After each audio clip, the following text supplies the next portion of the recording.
soal masih calon legislatif ya Bang ya, berkaitan soal kemarin juga sempat hangat diperbincangkan calon legislatif yang sempat menjadi narapidana gitu kan. Nah, bagaimana nih ulasan dari Formapi sendiri untuk kemudian masyarakat lebih mengenal lagi calon-calon legislatif, apalagi yang mungkin bisa menandai gitu ya, orang-orang yang pernah. Betul. Saya kira KPU sebelumnya itu mempunyai kebijakan itu gitu ya, menandakan di surat suara seseorang mantan narapidana gitu ya. Di ini kalau nggak salah di apa itu? Di surat suara sih. Oh bukan. Di pengumuman ya, pengumuman di betul di TPS pas mau masuk TPS ada tanda gitu ya. Saya nggak tahu KPU kali ini gitu. Kelihatannya nggak punya semangat untuk itu gitu ya.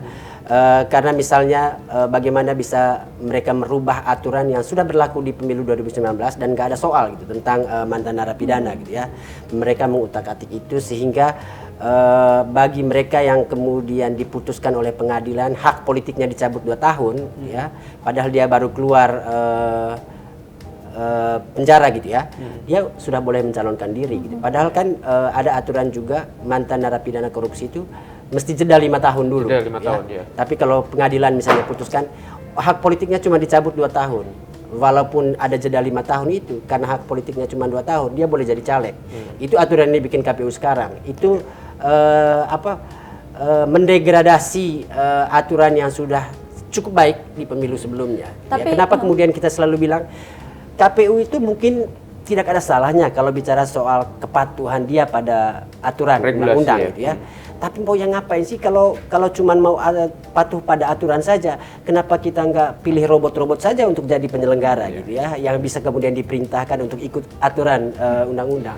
Kenapa kita harus memilih manusia dan harus seleksi gitu ya? Karena kita ingin menyerahkan tugas untuk menyeleksi calon pemimpin negara ini pada mereka gitu. Itu yang saya kira nggak dipahami oleh KPU sekarang gitu ya.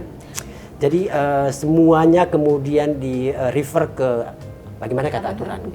Tapi Bang, di sisi lain, kalau kita melihat dari suara-suara partai politik menyatakan bahwa itu adalah hak asasi manusia dari setiap warga negara. Setali 3 uang mereka dengan KPU saya kira gitu. Dan saya kira itu keinginan mereka pasti gitu ya. Bukan mungkin teman-teman KPU ini hatinya baik gitu ya, tapi tidak ada aturan KPU yang kemudian bisa mereka ketok sendiri tanpa harus berkonsultasi ke Komisi 2. Saya kira di situ kesulitannya gitu ya. Kenapa KPU sekarang tidak punya ruang untuk gitu ya, memanggungkan idealisme mereka gitu ya. Beda dengan mungkin KPU sebelumnya karena tidak ada kewajiban untuk konsultasi ke Komisi 2. Jadi saya kira kalau suara partai politik juga begitu. Untuk membela kepentingannya dia akan menjadikan undang-undang buatannya sebagai pembenar gitu ya. Dan saya kira penolakan publik juga tidak terbatas pada bagaimana undang-undang ngomong gitu ya. Tapi kan dari logika umum aja gitu, kita sedang memilih pemimpin. Masa mantan narapidana mau kita bawa dia jadi pemimpin kita gitu? Itu kan dari akal sehat aja udah salah gitu ya.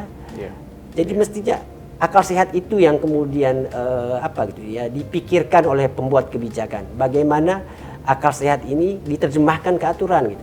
Kalau yang sekarang akal kotor yang mengatur akal sehat. Paling penting saya kira itu memastikan yang korupsi tadi itu gitu ya, mantan narapidana itu ya. Itu bagaimana dorongan ke KPU dulu deh.